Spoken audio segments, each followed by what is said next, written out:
अभी तेरे इसमें स्कोर क्या रहा था मैथ सारे सब्जेक्टों में अलग अलग?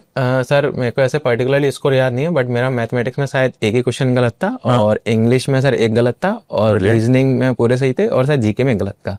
बस एक गलत था जीके। जीके में सिर्फ एक गलत? हाँ।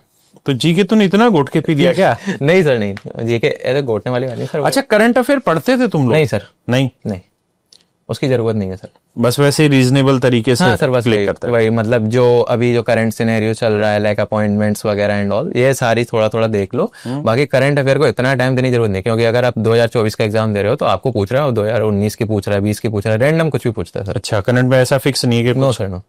हाँ, तो फिर उसका कोई बात नहीं बनता कि एक दो सवाल के लिए इतना टाइम वेस्ट करना भी जरूरी नहीं है। अच्छा, एक चीज मुझे ये बताओ व्यास साहब, कि तेरा इंजीनियरिंग बैकग्राउंड रहा, तूने बीएससी मैथ ऑनर्स किया, एमएससी मैथ ऑनर्स किया, जीएस का तो तेरा कोई नामो निशान नहीं रहा पढ़ाई में, और अब तेरी जीएस इतनी सटीक रही कि तेरा एक ही सवाल गलत हुआ या ज्यादा ज्यादा 2 हुए होंगे, तो इतना सटीक कैसे बैठाया तूने अपने आप को? सर मतलब ये वो वाली कहानी हो गई कि जिस बच्चे ने पूरी जिंदगी आर्ट्स पढ़ी और उसको एकदम मैथ पढ़ा रहे हैं, तेरे साथ उल्टा है, तूने पूरी जिंदगी मैथ पढ़ा और अब तुझे आर्ट्स की चीजें पढ़वाई है। सर सर जय सर, आप हमेशा बोलते हो कि देखो पढ़ने से ज्यादा जरूरी है प्रैक्टिस।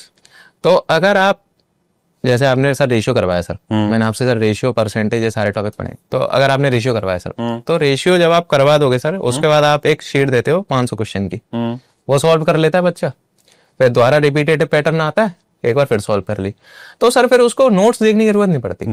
मैंने मेरे फाइनल एग्जाम में सर नोट्स नहीं देखे। अच्छा, जीएस नहीं सर, मैथ वगैरह किसी के भी नोट्स वगैरह नहीं देखे, बस वही।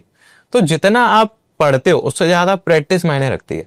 ओके। अगर आप जीएस पढ़ रहे हो, हिस्ट्री लेट से आप पढ़ रहे हो, आप एंशिएंट पढ़ रहे हो, एंशिएंट का 500 क्वेश्चन सॉल्व कर लो। ब्रिलियंट।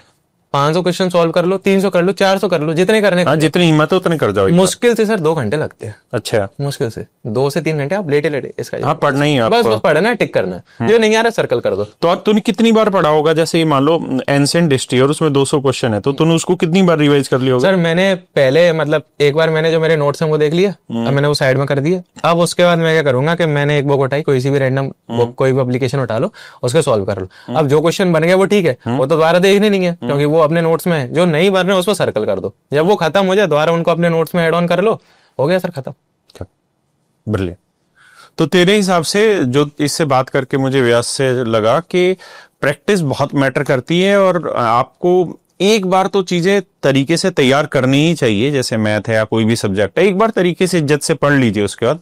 लेकिन उसके बाद सच बात है कि बहुत बड़ा गेम प्रैक्टिस का होता है। yes, और जिसकी प्रैक्टिस बहुत बेहतर होगी, सफलता के चांसेस भी उतने बेहतर होंगे। और इसकी सफलता के चांसेस इसी बात से डिसाइड हैं कि इसने प्रैक्टिस पे फोकस किया, क्योंकि जो बच्चा BSc math honours, MSc math honours और उसके बाद जीएस जैसी फील्ड में इस कगार पे आ जाए कि 1 से 2 सवाल गलत हो, तो अपने आप में बड़ा अचीवमेंट है। तो थैंक यू मेरे बच्चे, आप आए, धन्यवाद आपका बहुत बहुत। so much, और आप बच्चों का भी बहुत बहुत धन्यवाद। Thank you.